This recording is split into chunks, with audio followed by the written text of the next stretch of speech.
अस्सलाम वालेकुम नाज़रीन, मैं हूं शबी हसन आबिदी और आप देख रहे हैं मेरा YouTube channel शबी Hasan Abidi official. नाज़रीन, अगर आपने ये मेरा चैनल अभी तक सब्सक्राइब नहीं किया है तो मेरा ये चैनल सब्सक्राइब करें, बेल आइकन प्रेस करें और वीडियोस को ज़्यादा से ज़्यादा शेयर करें, लाइक करें।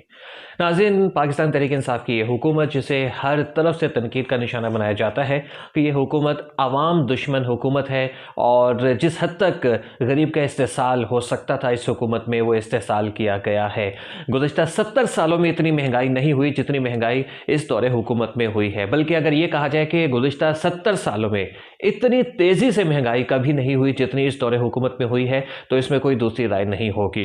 ठीक है, इस हवाले से हुकूमत को तनकीद का निशाना बनाया जाता है, लेकिन एक और भी पहलू है जिसकी वजह से हुकूमत को तनकीद का निशाना बनाया जाता है, और वो ये कि ये हुकूमत किसी भी किस्म की पॉलिसीज़ के तहत नहीं चल रही है। ये हुकूमत जो है वो किसी भी किस्म के निज़ाम के तहत नहीं चल रही है। ये हुकूमत सिर्फ और सिर्फ अगर चल रही है तो जंतर मंतर के ज़रिए ये हुकूमत चल रही है, मौक़िलात के ज़रिए ये हुकूमत चल रही है, अमलियात के ज़रिए ये हुकूमत चल रही है। और मुस्लिम लीग नून की जो रहनुमा है इस वक्त मरियम नवाज़, वो बड़े शद्दोमत के साथ तनकीद का निशाना बना रहे हैं कि जितनी भी तकर्रियाँ की जाती हैं, जितने भी तबादले किए जाते हैं, जितनी भी भर्तियाँ की जाती हैं, वो तमाम की तमाम जो है वो अदाद शुमार का जो है जोड़ तोड़ वो देखा जाता है, और फिर उसके बाद जो भी हरूफ आते हैं उनके तहत ये तकर्रियाँ और तबादले किए जाते हैं।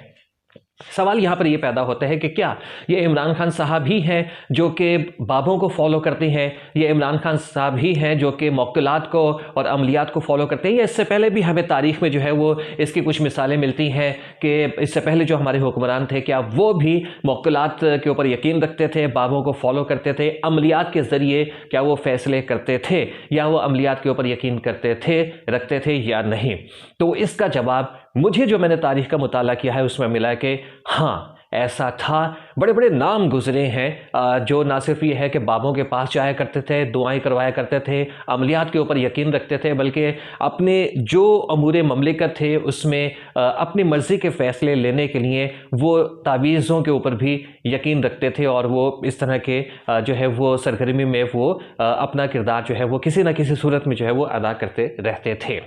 तो मैंने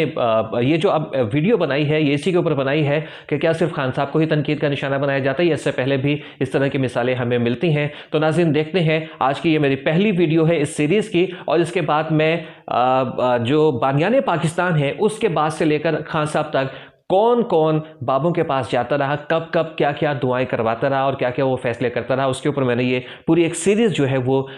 बनाने की कोशिश की है। तो ये पहली वीडियो देखते हैं। पाकिस्तानी सियासतदान और उनके रूहानी पीर। पाकिस्तान की तारीख में ऐसी बहुत सी मिसालें मिलती हैं कि इक़्तिदार के ऐवानों में बैठने वाले हुक्मरान और अहम शख्सियात ये यकीन करते आए हैं कि ऐसी क़ुव्वतों की मदद से न सिर्फ इक़्तिदार का हुसूल मुमकिन है, बल्कि इसे मजबूत बनाने के साथ साथ इसको तवील भी किया जा सकता है। बानियाने पाकिस्तान को छोड़कर इनके बाद मुल्क का नस्म व नस्क संभालने वाली शख्सियात के यहाँ ऐसी बहुत सी मिसालें कसरत से मिलती हैं। कुदरतुल्लाह शहाब के मुताबिक पाकिस्तान के तीसरे गवर्नर जनरल मलिक ग़ुलाम मोहम्मद हाजी वारिस अली शाह के अकीदतमंद थे, जिनका मज़ार इंडिया में लखनऊ के करीब देवा शरीफ में वाक़ है। क़याम पाकिस्तान से पहले वो अक्सर उनके मज़ार पर हाजिरी भी दिया करते थे। जिन दिनों वो गवर्नर जनरल हाउस में मुकीम थे, पीर साहब की तस्वीर उनके बिस्तर के साथ एक मेज़ पर उनकी निगाहों के सामने रहती थी। एक और ब्यूरोक्रेट और जनरल याहिया खान की काबीना के रुकन शहाबुद्दीन रहमतुल्लाह ने अपनी खुद नवीश्त शहाब बीती में लिखा है कि मलिक ग़ुलाम मोहम्मद औलिया इकराम ख़ास तौर पर अपने पीर की वफ़ात के बाद भी उनकी ज़िंदगी के कायल थे। किताब में उन्होंने अपने साथ मलिक ग़ुलाम मोहम्मद का एक मुकालमा भी दर्ज किया है कि ये वलीउल्लाह भी अजीब लोग होते हैं, विसाल के बाद भी जिंदा रहते हैं। जहां तक मेरा ताल्लुक है, मैं तो इनके दर का गदा हूं। शहाबुद्दीन ने लिखा है कि यह बात कहकर गवर्नर जनरल आबिदीदा हो गए और कुरान मजीद की चंद आयात पढ़कर उन्होंने उन पर सर से लेकर पांव तक फूंक मारी। कुदरतुल्लाह शहाब ने लिखा है कि ग़ुलाम मोहम्मद पर अपनी वफ़ात से कब्ल ये धुन सवार हो गई थी कि वह जहाज़ चार्टर करवाकर देवा शरीफ जाकर अपने पीर के मज़ार पर हाजिरी दें। इस मकसद के लिए वो इंडिया जा सके या नहीं, शहाबनामा में यह जिक्र नहीं मिलता। غلام محمد کے بعد پاکستان کے پہلے chief martial law administrator Ayub Khan بھی وہ شخص تھے جنہوں نے اپنے اقتدار کے لیے روحانی شخصیات سے مدد حاصل کی۔ 1964 کے صدارتی انتخابات کے موقع پر یہ سلسلہ اس وقت اپنے عروج پر پہنچ گیا جب بانی پاکستان کی بہن فاطمہ جناح ان کے مقابلے میں حزب اختلاف کی امیدوار بن کر سامنے آئیں، لیکن اس سلسلے کی ابتدا اس سے کچھ پہلے ہو چکی تھی۔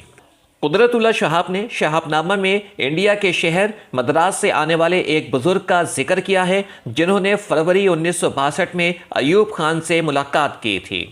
ان صاحب کے بارے میں معروف تھا کہ وہ علم جعفر کے ماہر ہیں اور ایوب خان کے سیاسی مستقبل کے بارے میں بہت کچھ جانتے ہیں۔ انہوں نے ایوب خان کو بتایا کہ وہ پاکستان پر 8 یا 9 برس حکومت کریں گے۔ اس ملاقات کے بعد ایوب خان نے قدرت اللہ شہاب کو مخاطب کرتے ہوئے کہا کہ یہ بڈھا کیا بک رہا تھا۔ اس طرح سے انہوں نے یہ تاثر دینے کی کوشش کی کہ وہ کسی قسم کی ضعیف الاعتقادی کا شکار نہیں ہے، لیکن اس واقعے کے 2 ہی برس کے بعد جب فاطمہ جناح ایک بڑا سیاسی خطرہ بن کر ان کے مد مقابل آ کھڑی ہوئیں تو صورتحال بدل گئی۔ ایک سینئر صحافی نے نام ظاہر نہ کرنے کی شرط پر ایوب خان کے ملٹری سیکرٹری کے حوالے سے بتایا کہ ان دنوں پیر صاحب دیول شریف پر ان کا بھروسہ بہت بڑھ گیا تھا اور ایوب خان کے سیاسی معاملات میں پیر صاحب کی عمل دخل میں کافی اضافہ ہو گیا تھا، یہاں تک کہ انتخابی چیلنج سے نمٹنے کے لیے پیر صاحب دیول شریف کی سرگرمیاں قومی زندگی میں گفتگو کا موضوع بن گئیں اور اخباری مندرجات کا بھی حصہ بننے لگیں۔ صحافی مجیب الرحمان شامی بتاتے ہیں کہ نوائے وقت میں ان دنوں ایک کارٹون شائع ہوا جس میں پیر صاحب کو ایک لالٹین جو فاطمہ جناح کا انتخابی نشان تھا بجھاتے ہوئے دکھایا گیا۔ کارٹون کا کیپشن تھا، پھونکوں سے یہ چراغ بجھایا نہ جائے گا۔ سن 1967 میں ایوب خان کے خلاف تند و تیز احتجاجی مہم شروع ہو گئی اور اس مشکل سے بچانے کے لیے پیر صاحب دیول شریف ایک بار پھر اسی جوش و خروش کے ساتھ متحرک ہو گئے۔ ان کی یہ کوششیں کس حد تک کامیاب رہیں اس کا اندازہ مستقبل کے واقعات سے ہوتا ہے، جن میں ایوب خان اقتدار سے محروم ہوئے اور یحییٰ خان مارشل لا لگا کر ملک کے سیاہ و سفید کے مالک بن گئے۔ ایوب خان کی اقتدار سے محرومی کے بعد کا زمانہ بڑا ہنگامہ خیز رہا اور اس دوران انتخابات ہوئے اور خانہ جنگی کے بعد مشرقی پاکستان علیحدہ ہو گیا۔